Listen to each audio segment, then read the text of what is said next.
Adegan dari operasi yang menargetkan sebuah bangunan milik intelijen militer tentara musuh Israel di pemukiman Miskaf Am di wilayah utara Palestina yang diduduki viral di media sosial Telegram pada Rabu 12 Juni 2024. Kelompok Hezbollah terus intens menargetkan serangannya pada posisi tentara IDF yang teridentifikasi.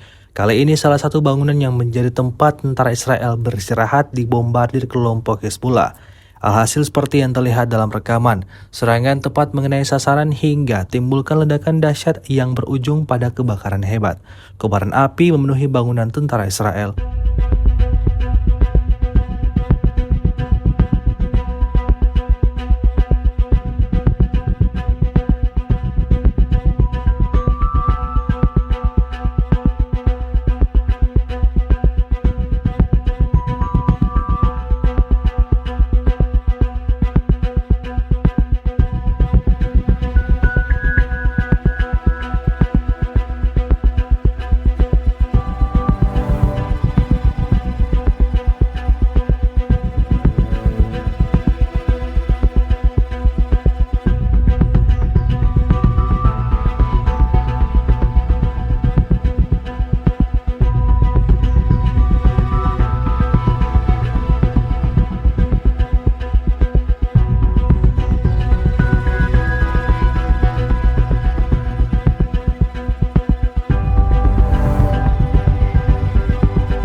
Download Tribun X sekarang, menghadirkan lokal menjadi Indonesia.